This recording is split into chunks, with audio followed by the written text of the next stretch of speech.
ನಮಸ್ಕಾರ. ಗುರುಗ್ರಹದ ಬದಲಾವಣೆ ಬಹಳಷ್ಟು ಜನ ಕೇಳ್ತಿರ್ತಾರೆ, ಸರ್ ನನಗೆ ಗುರು ಈ ಸಲ ಬದಲಾವಣೆ ನನಗೆ ಏನಾದ್ರೂ ಒಳ್ಳೇದಾಗತ್ತಾ ಅಂತ ಹೇಳಿ. ನೋಡಿ, ಕೆಲವು ವಿಚಾರಗಳನ್ನ ವೀಕ್ಷಕರು ಗಮನಿಸಬೇಕು. ಏನಂದ್ರೆ, ಚಂದ್ರ 2.5 ದಿನಗಳಿಗೆ, ಕೆಲವು ಗ್ರಹಗಳು ತಿಂಗಳುಗಳಿಗೆ, ಪ್ರತಿದಿನ ಗ್ರಹಗಳ ಬದಲಾವಣೆ ಡಿಗ್ರೀಸ್ ಅಲ್ಲಿ ಚೇಂಜಸ್ ಆಗ್ತಾನೆ ಇರುತ್ತೆ. ಗೋಚಾರದಲ್ಲಿ ಆಗುವ ಬದಲಾವಣೆಯಿಂದ ತುಂಬಾ ಚೇಂಜಸ್ ಏನು ಲೈಫಲ್ಲಿ ಆಗಲ್ಲ. ಪರಾಶರ ಮಹರ್ಷಿಗಳು ಹೇಳಿರೋ ವಿಧಾನ ಏನಂದ್ರೆ, ನಿಮ್ಮ ಜಾತಕದಲ್ಲಿ ನಡೀತಿರುವಂತ ದಶೆ ಅನ್ವಯ ಮಾಡಿ ಲೈಫಲ್ಲಿ ಘಟನೆಗಳೆಲ್ಲ ದಶೆ ಮೇಲೆ ಅವಲಂಬಿಸಿರುತ್ತೆ. ಗುರು ಬದಲಾವಣೆ ಆದ ತಕ್ಷಣ, ಶನಿ ಬದಲಾವಣೆ ಆದ ತಕ್ಷಣ ಯಾವ ಕಾರಣಕ್ಕೂ ನೀವು ಯೋಚನೆ ಮಾಡುವಂತದ್ದಾಗ್ಲಿ, ಏನೋ ಒಂದು ದೊಡ್ಡದ್ ನಡೀತೆ ಅನ್ಕೊಳ್ಳೋದು ಬಹಳ ತಪ್ಪು. ಬಹಳ ಜನ ಗುರುವಿನ ಒಂದು ಬದಲಾವಣೆಗೆ, ಅದೇ ತರದಲ್ಲಿ ಸಾಡೆ ಸಾತಿಗೆ ತುಂಬಾ ಇಂಪಾರ್ಟೆನ್ಸ್ ಕೊಡ್ತಾ ಇದ್ದಾರೆ. ಆದ್ರೆ ಜಾತಕದಲ್ಲಿರುವಂತ ದಶ ಪದ್ಧತಿಗೆ ಬಹಳ ಮಹತ್ವವಿದೆ. ಹಾಗಾಗಿ ಎರಡನೇದಾಗಿ ಬಂದು ಗುರುವಿನ ಬದಲಾವಣೆನ ನೋಡುವಾಗ ನಾಡಿ ಜ್ಯೋತಿಷದ ಒಂದು ಅನುಸಾರವಾಗಿ ಹೋಗ್ಬೇಕಾಗತ್ತೆ. ಎರಡನೇದಾಗಿ ನಮ್ಮ ಬರ್ತ್ ಟೈಮು, ಬರ್ತ್ ಡೇಟ್ಗಳು ಸರಿ ಇರಲ್ಲ. ಹಾಗಾಗಿ ನಮ್ಮ ಹಸ್ತ ಸಾಮುದ್ರಿಕೆಯನ್ನು ಕೂಡ ನಾವು ಈ ಗೋಚರಕ್ಕೆ ಅನ್ವಯಿಸಬೇಕು. ಹೇಗೆ ಅಂದ್ರೆ, ನಿಮ್ಮ ಹಸ್ತದಲ್ಲಿರುವಂತಹ ಗುರುವಿನ ಸ್ಥಾನ, ಗುರುವಿನ ರೇಖೆಗಳು ಯಾವ ಏಜ್ ಅಲ್ಲಿ ಹೇಗಿದೆ ಅಂತ ನೋಡ್ಕೋಬೇಕು. ಜೊತೆಯಲ್ಲಿ ನಾಡಿ ಜ್ಯೋತಿಷ್ಯದ ತತ್ವಗಳು ಹೇಗಿದೆ ಅಂತಂದ್ರೆ, ಗುರು ಎಷ್ಟನೇ ರೌಂಡ್ ಅಲ್ಲಿ ನಿಮಗೆ ಟ್ರಾನ್ಸಿಟ್ ಆಗ್ತಿದೆ. 12 ವರ್ಷಗಳು. ನಮಗೆ ಒಂದು ರೌಂಡ್ ಬರೋದಕ್ಕೆ 12 ಇಯರ್ಸ್ ಆಗುತ್ತೆ.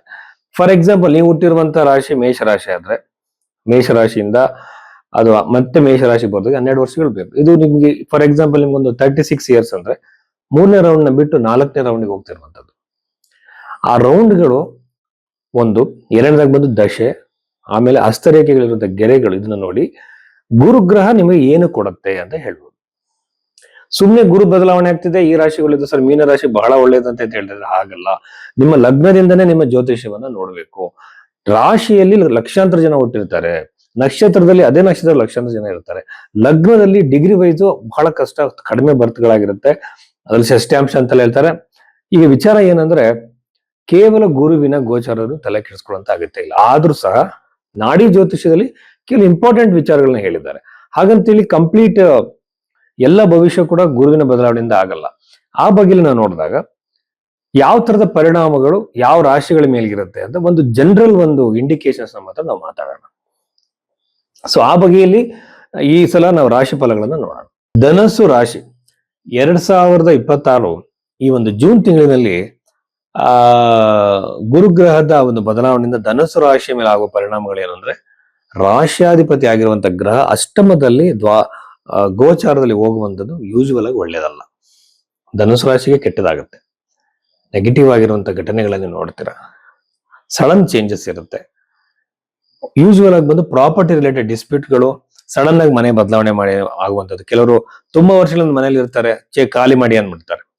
ಈ ತರ ಸಡನ್ ಹೌಸ್ ಶಿಫ್ಟ್ ಆಗುವಂತ ಸಾಧ್ಯತೆ, ಮನೆ ಬದಲಾವಣೆ ಆಗೋ ಸಾಧ್ಯತೆ, ಎಲ್ಲಿಂದಲೂ ನಿಮಗೆ ಪ್ರಾಪರ್ಟಿ ಸಿಗುವಂಥದ್ದು, ಮನೆ ಖರೀದಿ ಮಾಡ್ಬಿಡೋದು.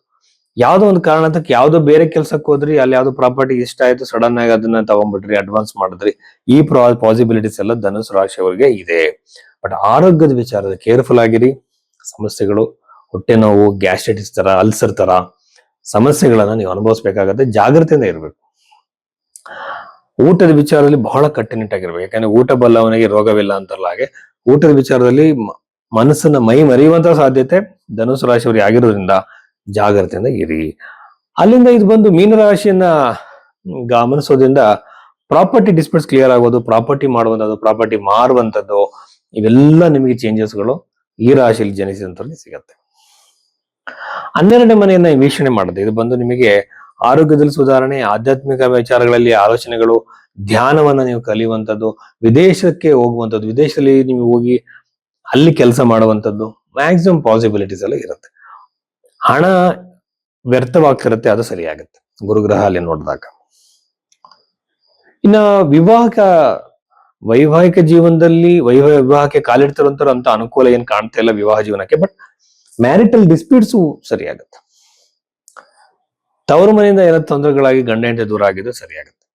ಸೊ ಇಷ್ಟೆಲ್ಲ ವಿಚಾರಗಳು ಧನುಸು ರಾಶಿಯವರಿಗೆ ಸಂಬಂಧಿಸಿದ್ದು.